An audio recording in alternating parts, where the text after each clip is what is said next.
So I was asked to speak both in French and in English. So I will start in French. Ce soir, en fait, j'ai choisi de parler à partir. Ce que je vous propose ce soir, c'est pas nécessairement quelque chose d'une recherche qui n'a jamais été faite ou que je présente pour la première fois. C'est plutôt d'essayer de voir ce que j'essaye de faire de plus en plus, de comment analyser les choses aujourd'hui, alors que de plus en plus nous avons tant d'informations qui nous viennent et il faut de plus en plus étudier les choses dans leurs relations multiples, notamment quand on étudie la question du racisme. Donc ça c'est voilà. Donc c'est donc maintenant on va passer un peu en anglais. Hein.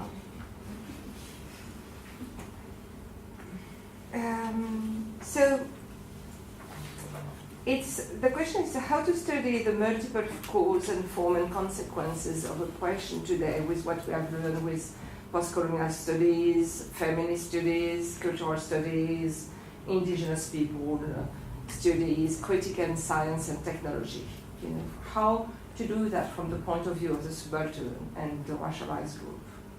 How do we analyze a multiple network and thread that connect one object to the social world, and without following either, you know, with a list of generalization and cliché. So I have chosen, you know, the fruit, the banana. And as an introduction, I would like to say that critics of racial ideas and their production and dissemination often perpetuate a comparativist model, thereby reinscribing the category of the nation. How this is happening here and this is happening there. And the story of various racial identity become entangled almost exclusively with narratives of national spaces. As part of a larger project that I intend to shift this nationalist focus in race studies towards a more what Gilroy has called outer national frame perspective, to productively interrogate the categorical boundaries of the nation in the historical production and subsequent life of racial identity. I want through that talk to show how race might be approached not only as an identitarian category, but as a global phenomenon. So I look at the historical trajectory of the banana to locate the fruit within a larger nexus that frames racial identity. I consider bananas compounded signifiers, simultaneously indexing the quotidian and the extraordinary, the local and the global, the ritualistic and the historiographic. By reading the metaphorical relationship between race and banana, I want to argue that it reveals how race as a concept can be used to deconstruct the very categorical and binary thinking that produced it in the first place. So the title Strange Fruit is borrowed, you know, from the famous song written in 1937 by the Jewish communist Abel Meropol living in the US. He was protesting against the lynching of black women and men in the South. And it was performed, you know, by Billie Holiday, it was known. So even Meropol was speaking of lynched African American, of black bodies swinging in the southern breeze. The expression strange fruit seems to me fitted to speak about the banana and its place in contemporary racial vocabulary. I don't know if you know the song? You know the song? Okay. So the first sentence, thousand trees bear strange fruit, blood on the leaves, blood at the roots. And it seems to me, for me, that was, you know, the banana. Blood on the leaves, blood at the root. And I will explain why. So why the banana? Well, it started, you know, I mean, in recent years, you have seen that banana have become the signifier of anti-black racism in stadium, discourse and representation, but mostly in stadium. There was a lot of controversy in the, you know, series of incident in soccer stadium, but also in baseball and in tennis. And in fact, you did not even have to explain. If a banana was thrown during a soccer game, you know, everyone understood that it was targeting the black player who was on the field. There was no need for explanation. and it was assimilated to a monkey. When French children were shouting, "For whom is a banana?"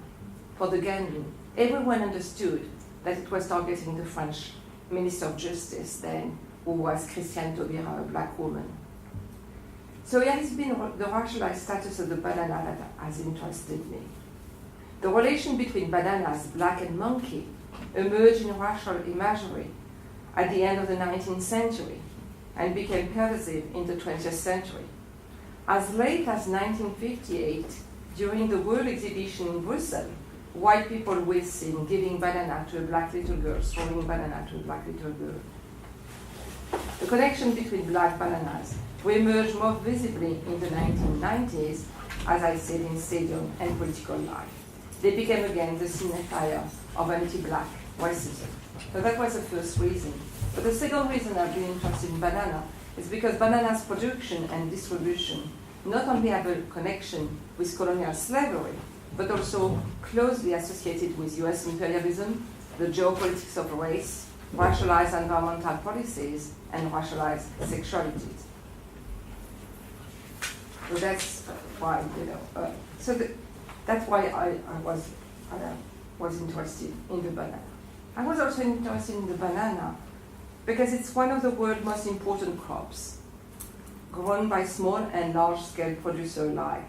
And it's a production occurring in more than 130 countries. It's a huge book. It is grown in all parts of the world, in the United States, in Central and South America, in India, in China, in the Philippines, the Caribbean, in Africa, everywhere. And the United States is the largest single country importer of fresh banana. And 3 out of the 5 dominant oligopolies are US-based. Dole Food Company, Chiquita Brands International, and Del Monte Fresh Produce. But in March 2014, 2 of the biggest banana companies announced they were joining, Chiquita and the Irish company Fifes. The top 5 bananas producing countries are India, the Philippines, China, Ecuador, and Brazil. South America is the world's top supplier of bananas. And bananas which are sold in Europe and the US are all of one type. What you eat, the banana you eat, it's just one type. It's a Cavendish. Beyond going further, it's interesting to know the recurring relation between forms of bonded labor and some product. I was interested in that also, the fact that the banana remain one of the products which is grown in incredible, close to slaving condition, like sugarcane, as if some of the product has been marked for life, for centuries, with the origin of production.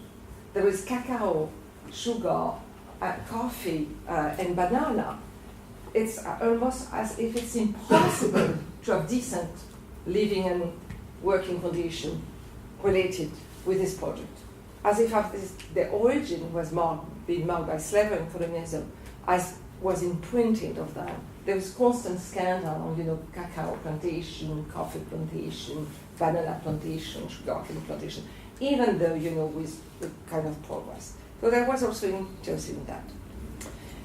Bananas also are the most important export fruit around the world and around the globe. And you may notice that, for instance, in US airport, they sell bananas, because bananas, you can take bananas on the plane, because they are not considered dangerous. You cannot hide a bomb into a banana. Okay. No, but I'm serious. So you can have bananas in US plane. I mean, perhaps now it has changed, and maybe a decree against banana also, we didn't know. But anyway, so it's really very important fruit. It's a market which is really worth billion,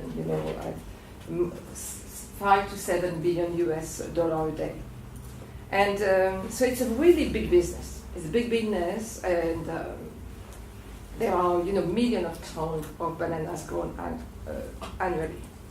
It's really truly a global product, a global commodity, around which battles are undertaken to control production and distribution, and it's highly racialized and unequal, the banana market. And few other fruits or vegetables, perhaps except sugarcane, occupy such a position at the crossroads of many elements: colonial slavery, race, sex, gender, capitalism, imperialism, environment, science, mythology, cooking, art, religious ritual. Very few. Indeed, this history and economy of the of this fruit, that you give to children, you give to old people, it's comfort food, it's a food that, eat a banana a day and the doctor away. It's take us to colonial, to all these different points. Banana was even a symbol during the Cold War. The fact that people in the Soviet Union and Eastern world could not have access to banana was shown by the free world as a sign of their poverty and of communism and of tyranny, because they could not have banana. And in fact, when the Berlin Wall crumbled, you see you had car sticker in Germany with two bananas, forming the letter D for Deutschland.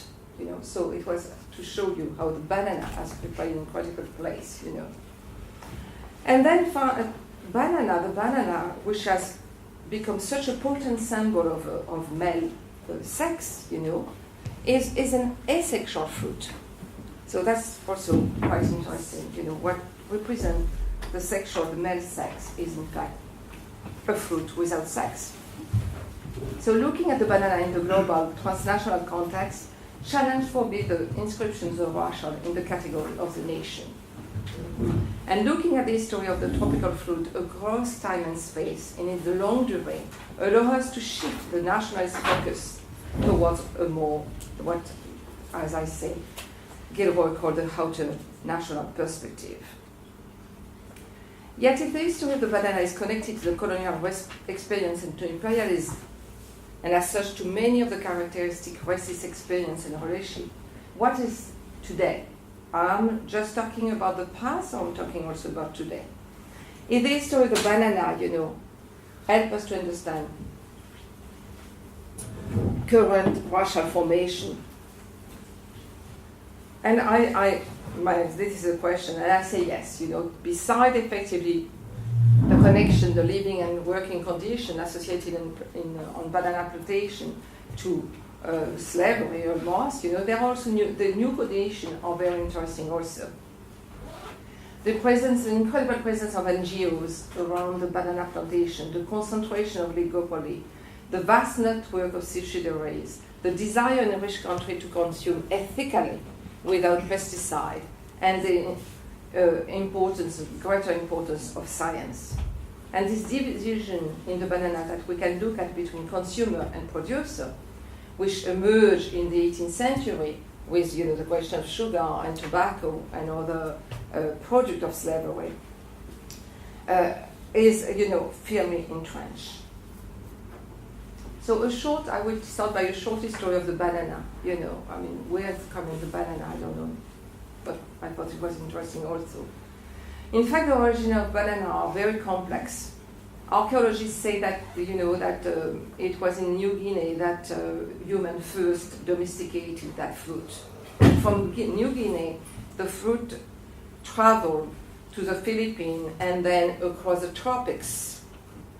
And this led to a lot of hybrid bananas because, as I said, seedless, it's asexual.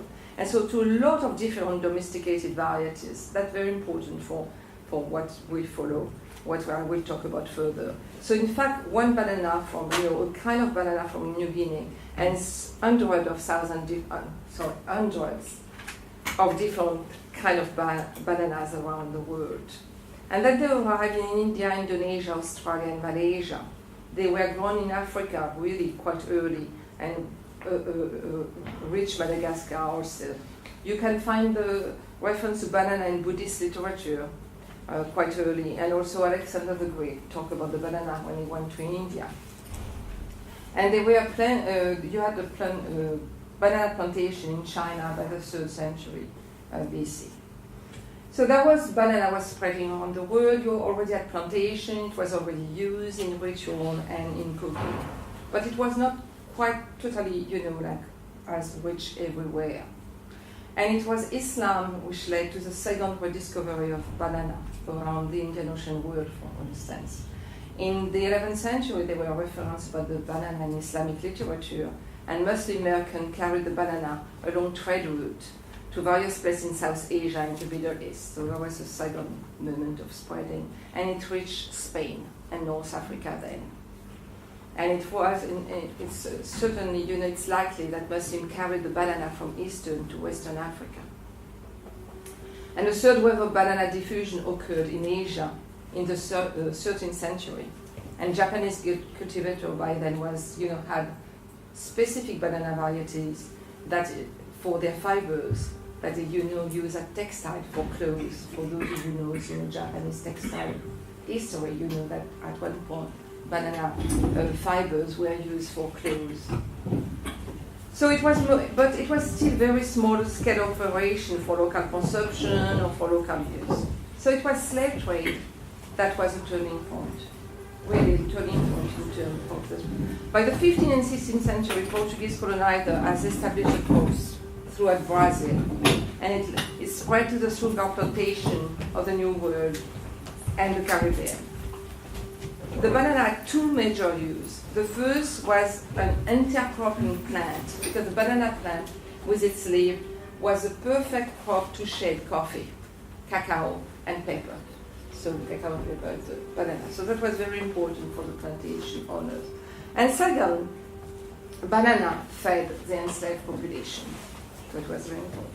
So banana provided a non-labor intensive crop for plantation workers, and it was high energy, so provided a preferred source of calories for the enslaved people. And it became, as you know, all through Central and South American country and the Caribbean, and it became naturalized and was adopted and integrated into local culture. They became synonymous with some cuisine, such as in Cuba and elsewhere, and also were more and more used in rituals. Yeah, many of the rituals will use bananas in this place. So shifting mode of production and consumption moved the banana from being a local to being a global commodity with colonial slavery. But then, this was nonetheless still, concentrated for urban slavery, and had not entered the consumption of other people. So the banana was a perfect fruit to be integrated at the same time for the global commodity, because it was non-seasonal. So at any time you could have banana. So with the rise of US imperialism, there was a close interest in the fruit. So 4 elements were essential to the transformation of the banana into a global commodity. First, the discovery of a varietal that could be cultivated everywhere and would satisfy Western taste. Second, a progress in maritime transport. Third, the creation of the refrigeration industry you needed to protect. And fourth, the role of US imperialism in South America. The discovery of the varietal to be cultivated everywhere belonged to the history of the connection between science and colonialism. All colonial products, whether coffee, tobacco, sugarcane, cocoa, and banana, had always been the subject of intense scientific research since the beginning of their entry into the global capitalist market. We tend to think that this emerged in 19th, 20th century, but it was already there as early as the 17th century. How do you grow better coffee, better tobacco, better sugar? So the huge variety of bananas played against the capitalist research on monoculture. What kind of bananas would serve better the capitalist and imperialist US? And botanic science came to the rescue of capitalism. In the 1820s, Charles Telfair, an Englishman who was traveling around the world and loved banana, encountered, as he was traveling in Mauritius, one kind of banana. He sent it back to England, where they fell into the hand of the Duke of Devonshire, it does not matter. But his name was William Cavendish. This is why we are eating Cavendish banana today. Because he was able to cultivate the plants and create that varietal, which could then be planted everywhere.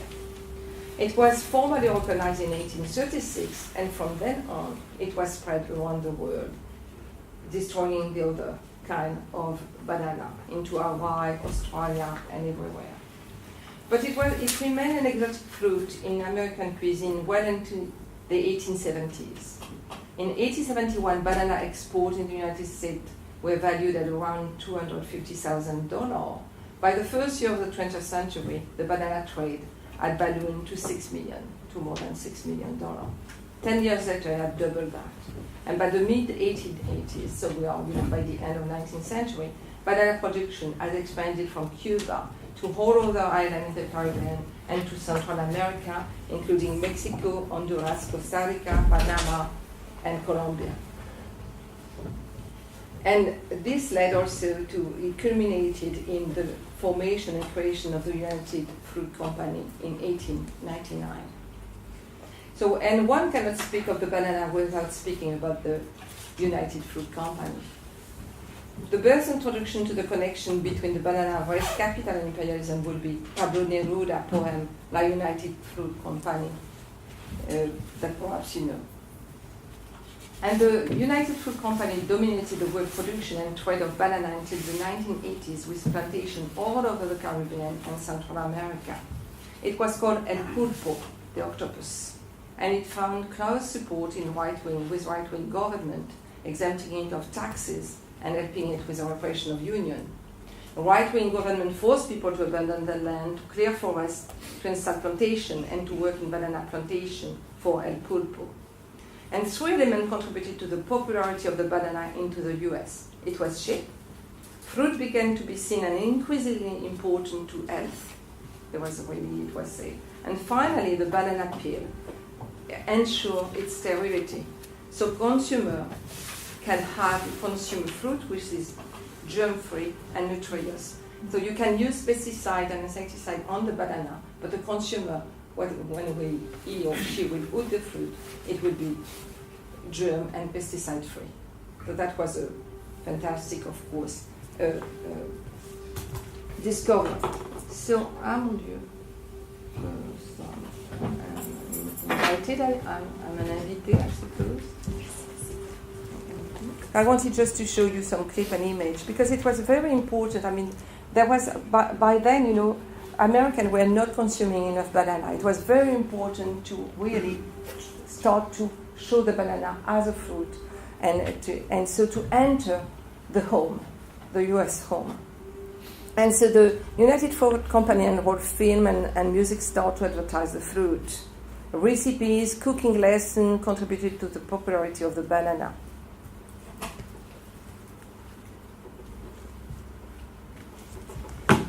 So these are,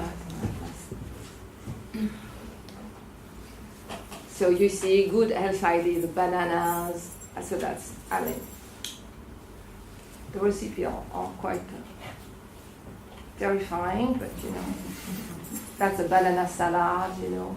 I mean, this was, you know, decorated with fruit, put new herbs, new color, new style in your house. This is also showing, you know, the Central America with the banana, even, you know, later on, but I don't know. I have to go, how do I go to the key? I have forgotten, sorry. Oh, it's here, okay. Hello, atlas.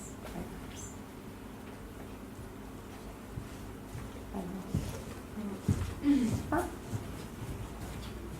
There's the sound? Eat a banana and I've come to say bananas have to ripen in a certain way when they're flecked with brown and have a golden hue. Bananas take the best and are the best for you.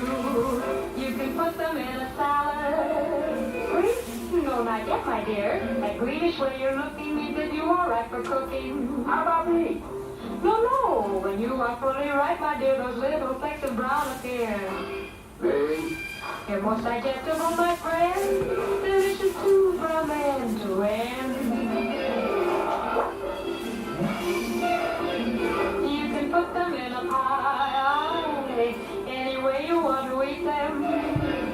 It's impossible to beat them. But bananas like the climate of the very, very tropical equator. So you should never put bananas in the refrigerator. Bananas are is now included in baby's diet. And since they are so good for baby, I think we all should try it. See? Okay. That was one of the most important. Where do I find the? I'm sorry, I'm not really stupid. But where are the other clips? So that was important, and one of the most famous person bringing in the banana in the home in the U.S.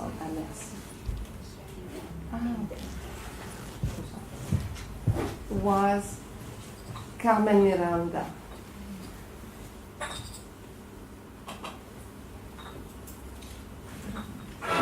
Carmen Miranda.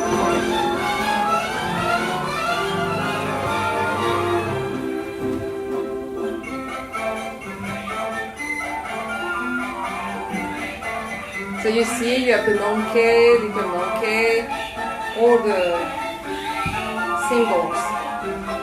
The little monkey being dressed.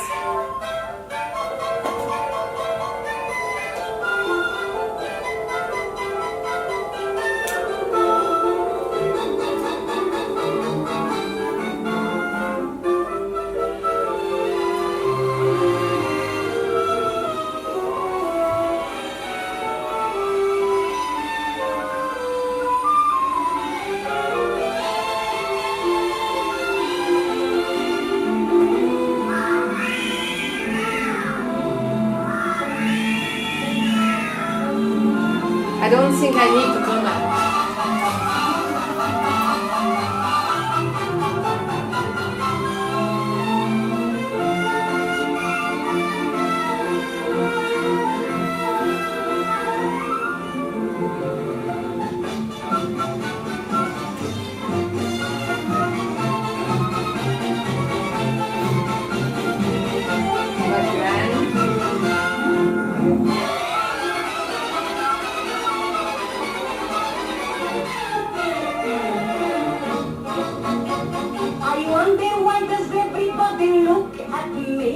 And then begin to talk about the Christmas tree. I hope that means that everyone is glad to see the lady in the tutti-frutti hat. The gentlemen, they want to make me say CC, but I don't tell them that, I tell them yes, sirree. And maybe that is why they comfort face to me, the lady in the tutti-frutti hat. Some people say I dress too gay, but every day I feel so gay. And when I'm gay, I dress that way. Something wrong with that? No. Americans tell me that my hat is high because I. So you see, I mean, so she was dancing and singing, surrounded by banana plants and eating. You know, Carmen Miranda was sexy, lovely, and straightening Latina. She contributed to the erasure of the exploited Latina working in the plantation. South America was fun, full of music and dance, of men playing guitar, a place to go for vacation. The US white woman could safely offer the banana to her family and invent recipe in US while cooking competition organized by the United Front Company. The transformation of the banana into an element of popular culture and conception as a fun, sexy, good for your health and safe food masks the racialized division between the white consumer, the black producer, and the racialized, mediated, and threatening woman, a division inseparable from colonialism, capitalism, and imperialism. So the banana entered the US home thanks to US imperialism, which between 1880 and 1930 colonized or invaded Hawaii, the Philippines, Puerto Rico, the Dominican Republic, Cuba, and Nicaragua. So the music was, as you saw in the hats first and the clip, that became really associated with banana and United Fruit Company. Okay, this is, I don't know if I need to comment. I don't think I need to comment any.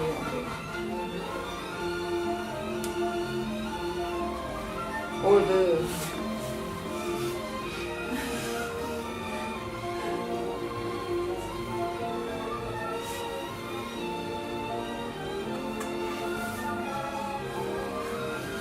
Okay.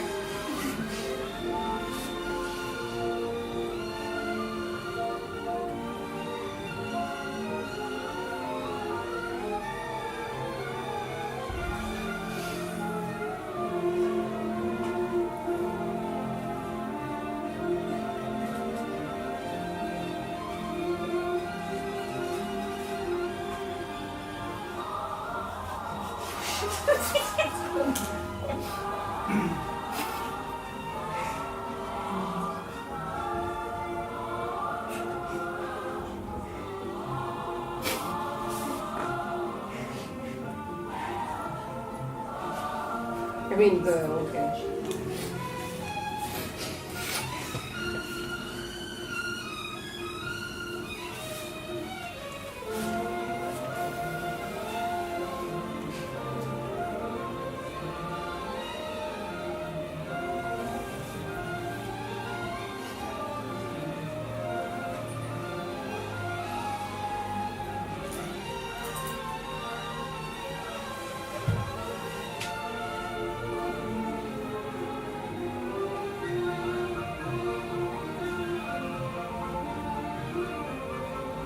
So the plantation appear back. They are sweet and shy. They dance and play together when the sun is high. But when the dark moon is in the sky, they have a different kind of time, and even I forget the time delayed. And the tutti hat.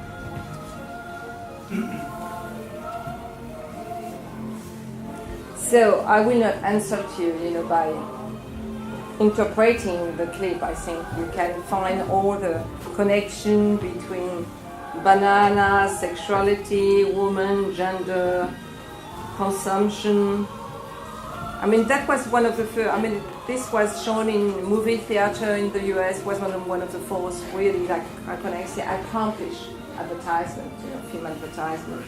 We see many of them, and it ends with this little monkey.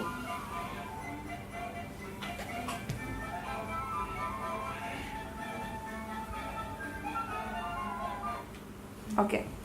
So the increasing demand for bananas and the lucrative banana trade had massive effect on the production of plantain in Caribbean, Central American, and South American farms. Small-scale cultivation gave way to more intense production to maximize yield and minimize loss.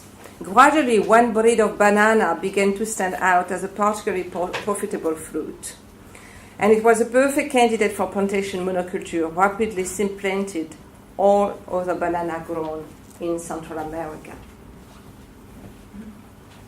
The switch from polyculture to monoculture transformed the landscape of Latin America in farms for that kind of banana. And they became all genetically identical, which will, lead to some problem. And in fact, in the 1930s, there was a disease that annihilated all that kind of bananas all through Central America. And in 1958, the conglomerate turned definitely to the Cavendish. In Central and South America, the United Fruit Company also launched the Banana Wars. Its most famous episode is the 1954 CIA coup against the elected democratic government of Guatemala.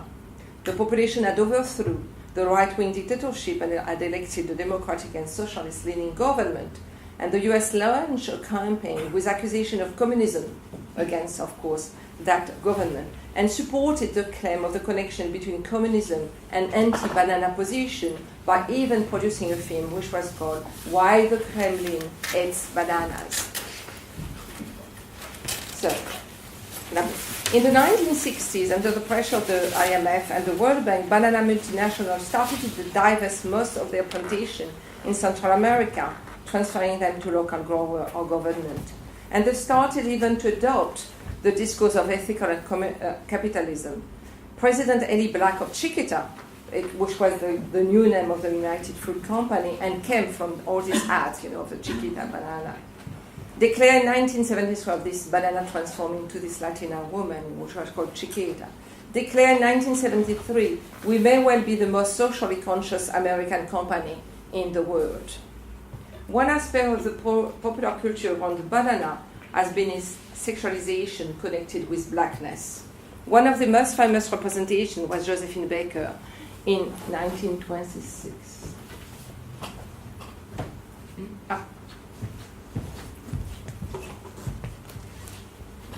In 1926 in Paris. Yeah.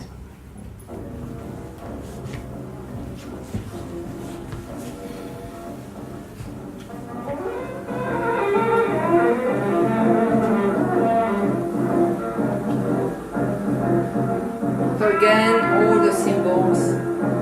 But now we are moving from the question of consumption to the question of sexuality and blackness and the female body. A hand-painted version of the famous banana dance recently came to light in America. It was probably shown to cinema goers as a short film before the main feature.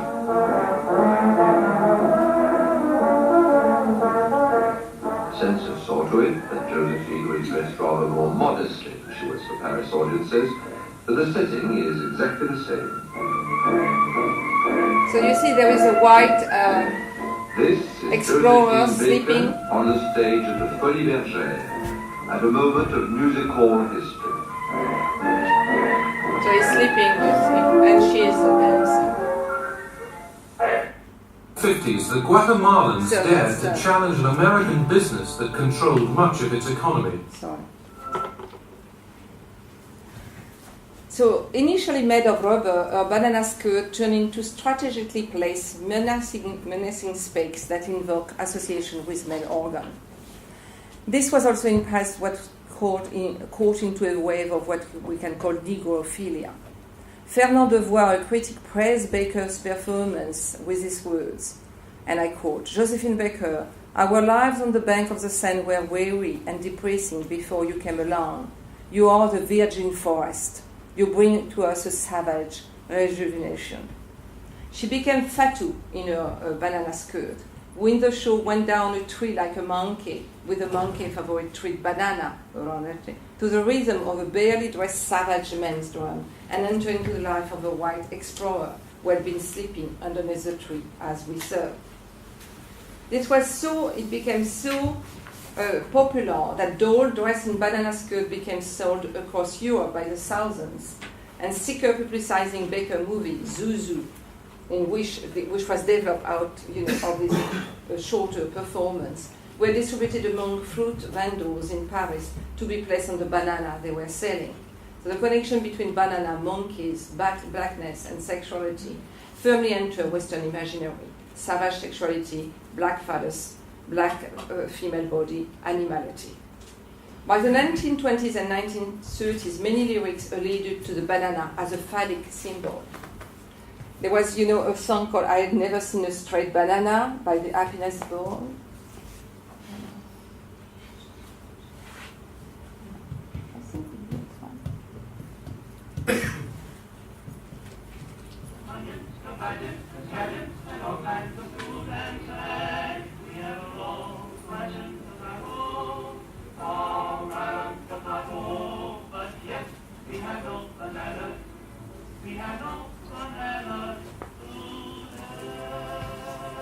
There was also banana in your fruit basket.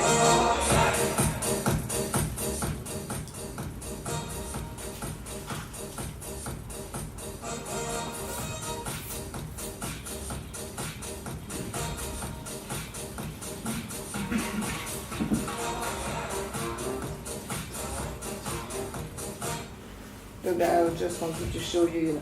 So there was all these songs which were "Banana in Your Fruit Basket" by Bob Porter, which said, "Let me put my banana in your fruit basket and I will be satisfied."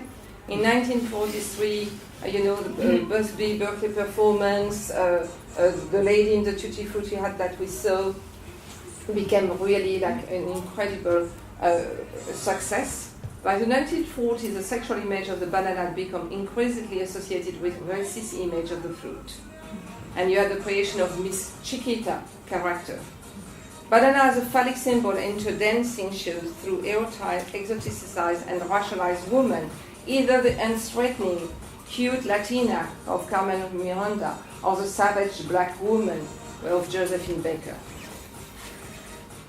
The historical and cultural context in which these associations were made was on the one hand one also of increasing presence of African in Europe after World War I, with the arrival of jazz, the movement of negritude, the affirmation of the black and proud identity. In the US, it was a struggle against lynching and Jim Crow laws. There was a tension between the emerging black consciousness in Europe, or the Harlem Renaissance movement in the US, and the proliferation of colonial imagery. The interwar period in France can be referred even as the banana years, because of the declination of the stereotype between that branded African and European imagination, and ended with Yabon Banania, the famous, cocoa song.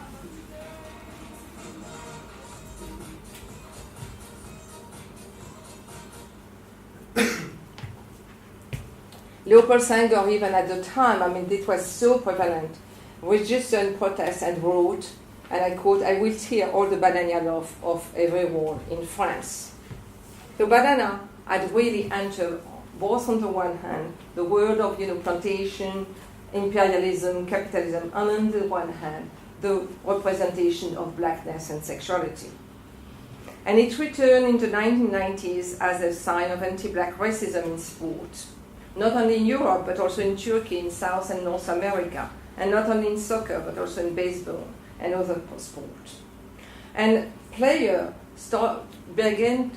at the beginning started, to answer by ignoring the answer or by leaving the field. But in April 2014, the Barcelona player Dani Alves, from Brazil, reverted to humor when dealing with racist abuse. When a banana was launched, by the fan of Villarreal at his feet, he picked it up without losing its composure, peeled it, took a bite, and got on with the game. It was filmed and went viral. Former England international Gary Lineker, who played for Barcelona, applauded his gesture, and he said, "Utterly brilliant reaction from Alves," he tweeted. Another one, Brazilian soccer player Neymar tweeted, "Treat the racist Burke with complete distance. Take that bunch of racists, we are all monkeys, so what?" That was Neymar. And so Neymar and his Brazilian advertising agency immediately launched a campaign on social network around Instagram and Twitter around this, "We are all monkeys." Vice President Guga Ketzer of Loduca, the agency, declared, "The idea was to do something light-hearted, even amusing. We waited for the best moment, and that came with what happened with Daniel on Sunday." So they were waiting for that moment for them. And the agency said of the campaign, and I quote, "It is to prove that to the racists that we are all together. Whether we are black, white, yellow, it doesn't matter. We are all monkeys." Our idea was to make the racists powerless. It's one of the biggest conversations in years in Brazil and even in the world. End of quote. So the banana became fashionable in anti-racist campaign. Players, there were players, Roberto Carlos, players of Manchester City, Brazilian, big players, and even singers, Formula One driver, actor and actresses of telenovelas in Brazil, very famous one, political leaders, even, the president of Brazil at the time, Dilma Rousseff, contributed to the phenomenon by appearing on Twitter and Australia, whatever, with banana and saying, "We are all monkeys." Afro-Brazilian, especially women and queer, reacted strongly to the campaign. How someone could have seriously thought that appropriating with humor the connection between black and monkey would attack anti-black racism. The Association Black Women of Brazil wrote, and I quote, "As ridiculous as this action was in itself, the story descended even more into the realm of stupidity when it was discovered that the whole thing was a publicity stunt orchestrated by Neymar and his publicity agency." In retrospect, it is actually not surprising considering the problem Brazil had always had in dealing with the question of racism and white supremacy in a serious matter. What serious attack on racism could we expect, they say, from a white and Negro who straightened his curly, kinky hair? That was Neymar. And they continued, and I quote, "What Brazilians aren't subjected to being called monkeys. Thus, holding a banana is simply posing with a piece of fruit for them. After all, according to Brazilian racial ideology, one day in the near future, maybe these black monkeys will sufficiently mix their blood until they all look human, that is white." And to Afro-Brazilian critic Marcos Romao, it was an example of how perverse the playful and cordial racism with death and genocide that is happening in Brazil is. Criticism focused on the absence of attack against white supremacy, on the strategy of humor to fight racism when racism is about concrete, material form of systemic discrimination, when being black is to be subjected to insult and threat, and to what all this is humanly meant about anti-black racism in Brazil, where black are called monkeys every day. An Afro-Brazilian woman said, "I see everyday children suffering from being called monkey. It's a great symbolic violence. It's very easy to capitalize on the suffering of black people. I have friends who believe that this is a strategic move, but I think it's naivete. We live in a condition of profound racism. We must not lose focus." Okay, let's switch. So this, for me, going through that, and I would like, before ending, going to another part. So I have looked at, the history of banana connected with imperialism, the images, and also then the connection with sexuality and consumption. And also now I will have a short moment on environmental policy and politics and how they are racialized. Banana plantation, I have said, are monoculture. Only type of crop is grown. So this lack of variety makes plants highly susceptible to pests and disease, and therefore large quantity of insecticide and other pesticides are applied to the crops. Agrochemicals are applied by hand or sprayed from the air, from plane. 85% of the chemical sprayed by plane fall to land on the crop, instead saturating the whole area, including workers, their home and food. The rapid also depletion of the soil nutrient require an application of extensive chemical fertilizer in order to maintain high level of productivity. When the bananas are packed, workers may apply fungicide and disinfectant to protect the fruit during shipment. In many regions, the land has been contaminated for generations. One clue of the severity of the impact of this chemical is the silence of banana plantation. There are no bird song, no animal calls, because there is no longer any wildlife in banana plantation. So banana growing involves an intensive use of pesticides. And they go into the water used for drinking, cooking, and washing around the banana plantation. For the workers and local people, the health impact of extensive agrochemical use are numerous, ranging from depression, respiratory problems to cancer, miscarriages, and birth defect. Tens of thousands of workers have been left sterile by the use of nematicide, DBCP, in Nicaragua and Costa Rica in the 1970s, and they are still seeking justice in the U.S. courts. Over the last 2 decades, pesticide use in Central America has doubled, leading to increased environmental and health problems into effectively a rationalized environmental politics.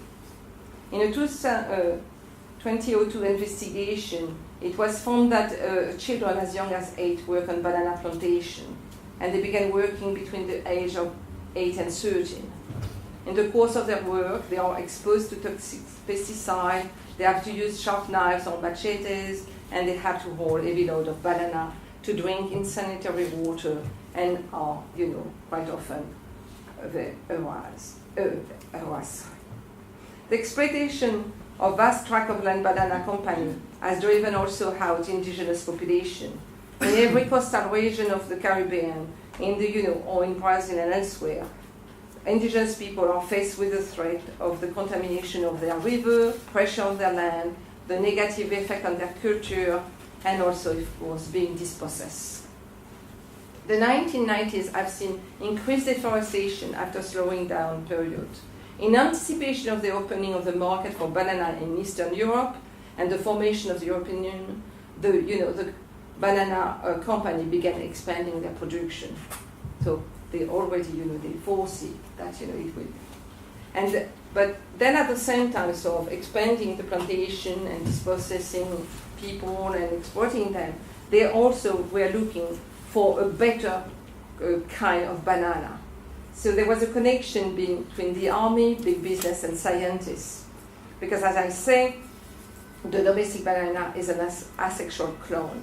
So there is a search for the genome with the hope that information will reveal much about the gene that make a banana what it is, and more importantly, what it might be with a little extra help.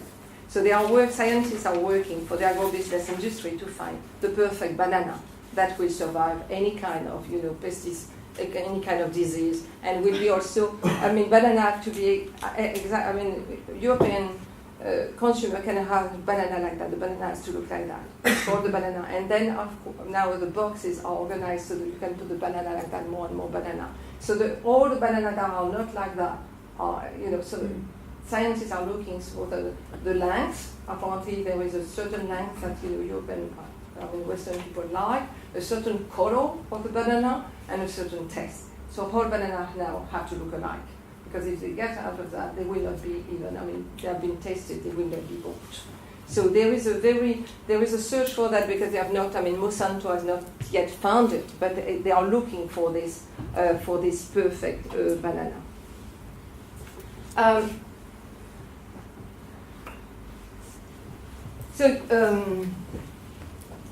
Now, what has been done, in fact, against all of this? The US imperialism, there was a resistance, but, in terms of this connection between race, sexuality, anti-black racism, and the banana and monkeys, I talk about, the critique against the campaign which had been launched by soccer players, by Afro-Brazilian women. But, concerning when I look at the reaction in France against the insult against Christiane Taubira, I told you the Minister of Justice was a black woman from Guyana, from French Guyana.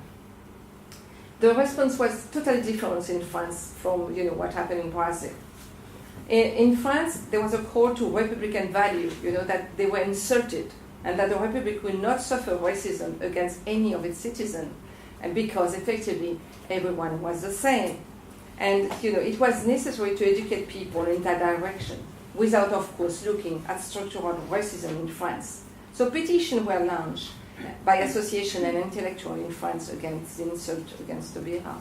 There were even demonstrations in the street and meetings, public declaration of support by artists and intellectuals, a lot of debate at the time about, is France racist? Of course, the answer was, it depends, National France, yes, the Republic, no. Protests even by the Human Rights Commission of the United Nations, and finally by the French government. The actress Jeanne Moreau even wrote a piece, We Are All Monkeys, with, the connection. Writers dedicated their awards to the, Minister of Justice. Everyone, and the comedian Jamel Debbouze declared that those who shouted racist insults were, as I quote, moron, who do not deserve a minute of our time. The conservative and Islamophobic intellectual Bernard-Henri Lévy invited Taubira to a meeting of intellectual and writers and artists with personalities of the Republican Islamophobic bourgeois left, such as Elisabeth Lévy or Caroline Fourès. There was, in fact, a consensus from the left to the right to reject the insult against Taubira, with a total avoidance of the colonial roots of racism and of a contemporary expression in France, racial profiling and other forms of crime and police violence and Islamophobia. In other words, the response was very moralistic, very much about Republican value, about some kind of a new civilizing mission, about all of us belonging to the human family kind of discourse. It belonged to the long tradition of Western anti-racist protest, focusing on the moral dimension. So racism became an insult against an individual who is excluded from the human family by stupid racists. The solution is to integrate everyone into a métis republic, a mixed republic. And state racism is a culture, as well as the current processes of ethnicization and racialization. The long history of the connection between the banana as a racist signifier and European and North American imperialism is masked. The most promising, I will say, to launch a battle might take place around the banana as a commodity, to reveal what is easily taken for granted, to show the interconnection, the crossroad and level of signification, global and local dimension. But I would like to show you something if I can get. No, I don't.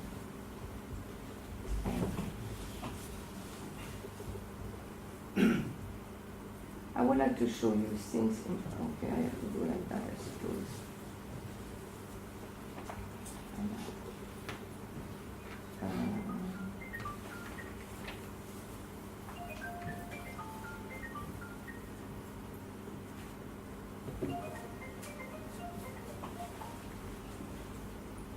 Okay, banana and art.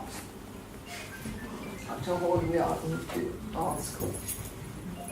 Bananas has been also very important in art. But again, mostly around the relation with the phallic symbol.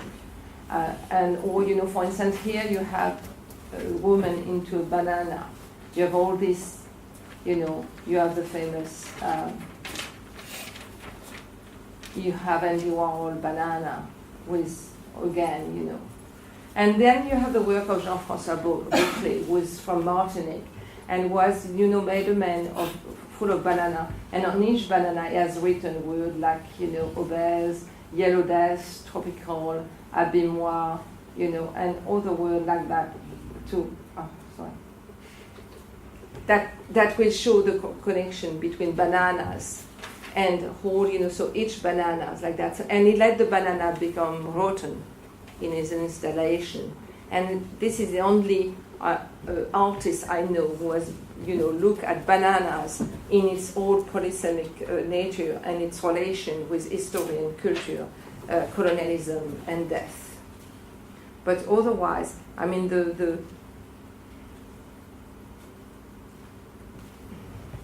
fact that, the banana is still looked at as, as a lot of fun is still there. So what I have wanted to do here, it was to show what in a methodology that will teach us how could we look at from one object like that and to pull different threads, to bring this in a multidimensional connection, as I say, and connect and show how they are also connected, not that one lead to the other. There is no deterministic connection, but they lead also sometimes. Some of the things were not foreseen. I don't think that the Josephine Baker things was planned, as what, okay, we had to sell bananas, so we had to that. But it was also connected with different things after World War I that led also to that. So how to look at all these different things and look at race, as I say, as a global phenomenon, not as something that happened just in a country, but as a global phenomenon today. And through the banana to show how effectively that fruit, very banal in a way, and really ubiquitous, and that has entered practically every home in the world, is deeply connected with racialized structure and racialized institution and processes of racialization that have effect into the economy, in racial capitalism, in racial consumption, is gain, in sexuality, in food. The fact that banana enter as a food project into the U.S. home through all these ads that I showed you as a very deeply, with a white woman, but doing the banana, but of course over the black woman and the Latina woman. So this was an attempt for me through that fruit to show how to look, because otherwise I was looking at the banana just with US imperialism, or banana just and pesticide, or banana and things like that, and I could not, how effectively to trace that kind of connection. Thank you.